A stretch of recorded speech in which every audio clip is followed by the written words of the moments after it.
Thank you very much. It's a great pleasure to be here today. I'd also like to thank Kita for giving us the opportunity to meet with you today. North Carolina is my home state. I want to take a little bit of time and tell you a little bit about our state and some of our strengths or some of our unique advantages. To start with, we'll talk about where we're located, and we are in the southeastern United States. We're roughly halfway between New York and Florida, well located on the East Coast to serve a majority of the population of the U.S. and Canada within about a one-day drive. For reference, we're about the size of Sweden in Europe, if you look at our population and also our economy. Our GDP, state GDP and Sweden's GDP, very similar to each other. Sweden has a lot more land mass, but we have about the same economy and almost exactly the same GDP per person. Foreign investment is a very important part of our economy. Some of our leading investing countries would be the UK, Germany, Japan, and these investments span really almost every industry. We're unique in that we have quite a wide variety of industries and industry clusters within the state that make us a popular location for foreign investment as well as domestic.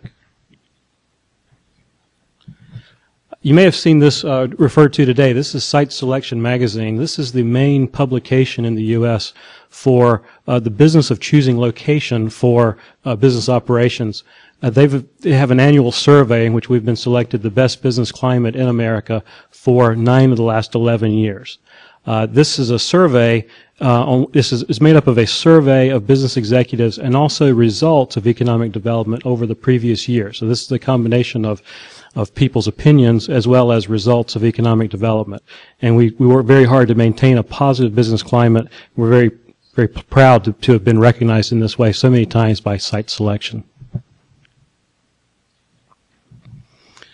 Why do companies come there? Why do we have such a great business environment? Well, we think it really comes down to labor force, and a particular area that we like to talk about is productivity.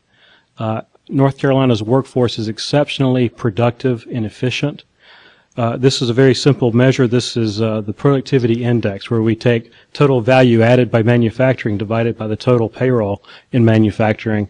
And we always rank as one of the highest productivity states in America. We are by far the highest ranking in this measure by any of the major manufacturing states, and in fact one of the highest rankings of any of the states across the board. Another factor that sometimes weighs into this would be union activity. North Carolina has the lowest unionization rate or union membership rate in America. Approximately 3.1% of workers in North Carolina are members of unions. Consistently, North Carolina workers have voted against unionization. There are many reasons maybe for this, but the bottom line is that North Carolina workers, they expect to work hard, they expect to be treated fairly, and they expect a fair wage. And when they find that, they don't choose to have an outside union or outside interference. They consider it that. What we see in North Carolina is a very productive environment where workers and management are working together in partnership more than we see in some areas. And we think this is very important for a lot of our foreign investment. As an example, 160 Japanese companies, 0 employees are union members for many of those Japanese companies. I'm sure everyone's talking about cost of living or general business cost. The cost of living index is again, this is another representation. Here's a variety of cities and their relative rates where 100 equals the national average. Some of the major technology places that we compete with would be places like San Francisco or San Jose, Silicon Valley, maybe Boston, where the cost of living can be quite expensive. On the far right, just about the national average is Raleigh, North Carolina. That would be the Raleigh-Durham area, which is a technology hub for us, right about the national average. A lot of areas in North Carolina can be significantly below the national average. Our largest city is Charlotte, and that's actually also a banking and finance hub. It's home to Bank of America and a lot of energy companies. But in fact, they run at about 94% of the national average for cost of living. So the cost in the environment can be quite reasonable. Construction costs are very reasonable in our area. Once again, these are some representative figures of cost for construction across the United States. In North Carolina, we tend to run at a maximum of about 80% of the national average. So again, the Raleigh-Durham area, right about 80, It's a Charlotte area right about 80, and some areas somewhat less expensive than that. So it means that the cost of constructing your facilities is significantly lower in this area. The technology industries are really driven by the technology firms, are really driven here by the universities. North Carolina is very fortunate to have some great universities. We have 16 public universities, 35 private universities. Among those include North Carolina State, Duke University, University of North Carolina, and Wake Forest University. These are 4 highly ranked research universities. 3 of those universities are located in the same region. We call these 3 universities, Duke, University of North Carolina, NC State. We call this the Research Triangle. And some 50 years ago, we started a research park. It was America's first research park, and it's called Research Triangle Park. It's located right in the center. What's unique is that you have all of these great research assets that are all within 20 kilometers of each other.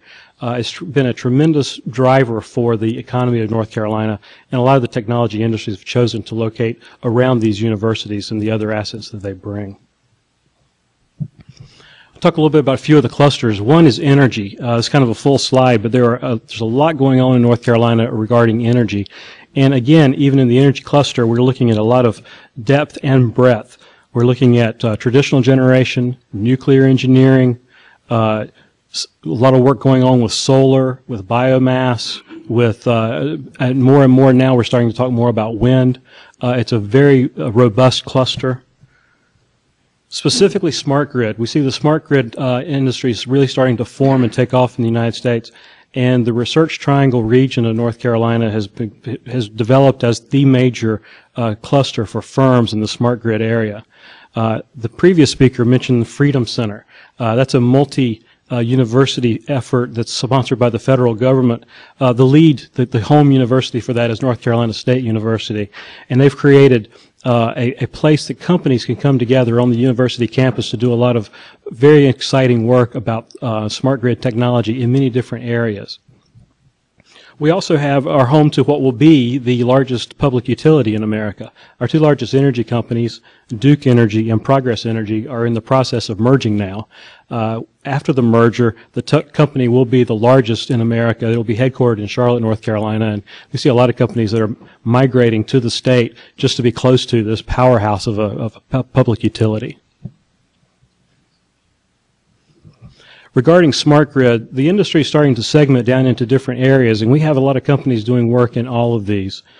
Some of the best work going on in the universities is primarily around IT and telecommunications and energy management. And we see a lot of companies that have located in North Carolina to work on these areas and to begin manufacturing products for these areas.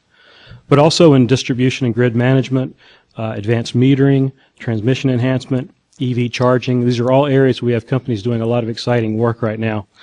We see this as a huge opportunity for companies in the next 15 to 20 years. America's infrastructure for power distribution and transmission is getting a bit old. New technology is rapidly coming to market, and a lot of the United States, and North Carolina included, will be upgrading their systems and their distribution and transmission infrastructure in the coming years. They're going to be doing it with a lot of new products that are being developed now. We see this as a huge new growth area for the United States in general, and so far with our strength in the smart grid technology area, we think it will be a big business for us in the future as well. The solar industry is starting to get a lot of attention in the United States. North Carolina is becoming a bit of a center for that as well. When we think about the PV solar market in the U.S., really for a very long time, it was a California story. California was the biggest market by far, and everybody else was fairly insignificant. This is beginning to change. What we're seeing now is we're seeing that demand is starting to shift to the East Coast. More and more, that business is going to be, it's important in California, but the East Coast is going to ultimately be a larger market. We can take a look at that. We can go back just a few years to 2007 and look at the states that installed 10 megawatts or more of PV solar. It was only 4 states. It was California, Nevada, because they're beside California, they were the spill-off, and also Colorado and New Jersey. 3 years later, we look at 2010, we look at the states that have added PV solar at 10 megawatts or more. Now you see a lot more states coming in. You're starting to see a lot of states over in the eastern region. In particular, we'd like to call your attention to what's happening in the mid-Atlantic states. And by mid-Atlantic, we're defining this will be North Carolina north up through New York, as well as Florida, in itself a large market. A lot of what's driving the future demand around solar are what we call RPS policies, or Renewable Portfolio Standards.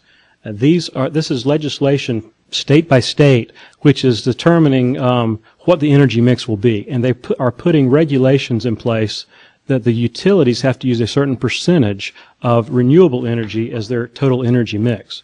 In addition to that, some are also making more specific requirements that a portion of that has to come from solar.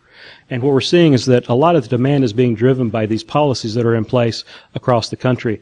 These policies are state by state, so unfortunately every state has a different policy and it could be quite confusing. However, if we try to look regionally, we do see some trends emerging. These are the policies, and once again, this is going to be kind of complex to try to figure out what's happening in individual markets, but people don't think that way. They think in terms of regional markets, and we see a lot that's going to be happening as a result of these policies. If we look at these policies, we can then estimate where there will be demand. Specifically, this is a chart that looks at the RPS policies and predicts which states, state by state, will install how much capacity over the coming years. To summarize this, right now, so from 2010 to 2014, we're expecting approximately 400 megawatts of installation per year. That goes up to about 600 megawatts per year from 2015 out to 2025. Now, this is just based on the RPS standards. This excludes California and Florida. These are two states that have big markets without these policies, so the total market is significantly larger than just these numbers. So if someone's thinking in terms of regional strategy to try to approach this business, well, we would suggest you consider the East Coast, specifically the Mid-Atlantic and Florida, and consider North Carolina as well positioned to be able to serve all of those markets. In the state ourselves, we also have a number of policies that are going to be important for the development of solar. We have the RPS solar with solar standards. We have tax credits. We have property abatement tax policies. We have interconnection standards, net metering. These are other issues that are important to see a big increase in grid-connected solar. Excuse me. We also have instituted a special new incentive. We have a number of incentives for manufacturers. We have an additional one just for for the PV industry, excuse me, for the renewable energy industry. That is a tax credit on top of, excuse me, a tax credit on top of the already available for manufacturers. Wind is an evolving story. Wind is something we're going to be talking a lot about in the future. Currently, there are no offshore wind platforms in North America. However, what we see is a great resource. North Carolina is an example. We have a very long and shallow coast with tremendous wind resource. We're currently working with federal regulators to determine what the potential is in terms of leases that we can let for wind generation. This is a very complex photograph, but what you'll see here is this is our coastline with a lot of little blocks drawn that are the proposed areas for leasing for offshore wind generation.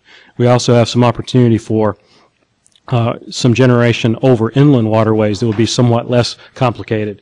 Offshore wind, if any of your companies are involved in offshore wind, you know it's a very complex business and it's one that it's going to take some time to mature, but we see this as a very big business for the east coast of America, particularly for North Carolina and the Chesapeake Bay area. We'll flip over and talk a little bit about biopharma. This is a very important industry for us as well. And we'll start off with a photograph of a recent Nobel Prize winner, Dr. Oliver Smithies. He's a professor at the University of North Carolina, and he won the prize for his work with transgenic mice. He's a great story for us because he speaks a lot about the collaboration that goes on in our state and why we've become a major center for the biopharmaceutical industry. It's all really built around basic research first, and so that's mostly driven by our top universities again. We have 4 highly ranked medical schools. That's Duke University, University of North Carolina, Wake Forest, East Carolina. A top-rated School of Pharmacy at University of North Carolina, generally considered number 2 in America. A top-rated School of Veterinary Medicine at North Carolina State, usually considered number 2 in America. The U.S. has approximately 40 comprehensive cancer clusters. We have 3 in North Carolina, again built around Duke, University of North Carolina, and Wake Forest. These are further supported by a cluster that includes some major federal laboratories, National Institutes of Environmental Health Sciences, Environmental Protection Agency, plus a couple of private nonprofit research institutes that make the area a powerhouse for basic research. In fact, when we think about the universities, the research universities, the nonprofit institutes, as well as the government laboratories, we're talking about a total of around $2 billion US per year spent on biomedical research. We add to that, over the last 10 years, the state government itself has invested approximately $1 billion US in the biopharmaceutical industry to develop the industry. And we fund with that partly what we call the North Carolina Biotechnology Center. This is a center that began approximately 1986, which is pretty early for anything called biotech because it was sort of a very, in its infancy at that time. But the Biotechnology Center, they don't do science per se, but they are there to, as a catalyst for the industry to help the industry prosper. They're more of a matchmaker. They do some seed funding, and they do things like they help the universities attract great professors such as Dr. Smithies, who later won the Nobel Prize. And their track record is very strong in bringing together some of the best science and then helping it be commercialized. We have many, many companies in these areas doing R&D in the company, about 307 different firms. They include some of the biggest names in the pharmaceutical industry, GSK, AZI, Pfizer, BD. A major area for our cluster also is CRO and testing. Quintiles is probably, I guess, the largest company in this area. This is a North Carolina headquartered company, as is PPD and LabCorp. But we've got a cluster of about 107 companies doing contract research and testing, creating the largest cluster in North America for clinical development. And then production. This is something that's a little bit unique in North Carolina compared to our other technology competitors. We have significant investments in bioprocessing and pharmaceutical manufacturing. Once again, we're talking about major names like GSK, Novartis, AZI, Merck, Pfizer. A lot of these companies putting a lot of emphasis in North Carolina on their bioprocessing, such as Biogen IDEC. A subset of this would be the contract manufacturing industry. We have some very capable companies that are doing contract manufacturing, some of the better known companies in the space, such as KBI or Diosynth. These are companies that have extensive knowledge and experience in working with large molecule. The more complex and the more difficult to produce biopharmaceuticals. And we see a lot of activity in our state in this area because of some other strengths that we'll mention in just a moment. And another subset of this industry has become vaccines. A lot has happened in the last few years as companies have ramped up their capabilities in vaccines, and that's become a real important area for our cluster. In fact, the largest vaccine manufacturing facility in the world is located now in North Carolina. And AgBio, a huge new area for us. We've got a history of agriculture and agricultural research. We have a modern industry around biotech. The two have come together to create a very dynamic area for AgBio. We see this once again as an important area and one of the mega trends in the world, and something that's very important for North Carolina is bringing these histories together to create a very, very robust area, 80 firms working in the AgBio space. If we look at the industry overall, we're looking at about 530 companies. Most of these are doing R&D. However, a lot of these companies are relatively small doing R&D, so when we break it down by employees, we're looking at approximately 60,000 people working in the biopharmaceuticals. And it's just about evenly divided between R&D, or CRO and testing, and manufacturing and production. We really like this a lot. We've worked very hard to develop a full range of what a pharmaceutical company does. A lot of our competitors might be, for R&D, might be Boston or San Francisco. In those areas, you won't find the production. What we have is an interesting area where you can really do everything in the life cycle of a product, from basic research through packaging and distribution, and really only have to drive about 30 minutes in any direction.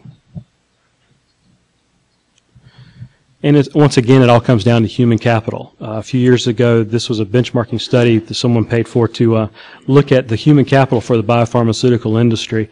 And they came up with Boston and the Raleigh-Durham area, the Research Triangle area, is essentially tied for first in this regard. It's a very, it's something we like to point to a lot. We work very hard to create that workforce. And we're recognized as one of the best places in America to recruit top science, engineers, production workers from top to bottom. This is something that's very unique that we're proud of. This is the BTEC, or the Biomanufacturing Training and Education Center. This is a facility which is a fully CGMP compliant manufacturing environment on North Carolina State University's campus.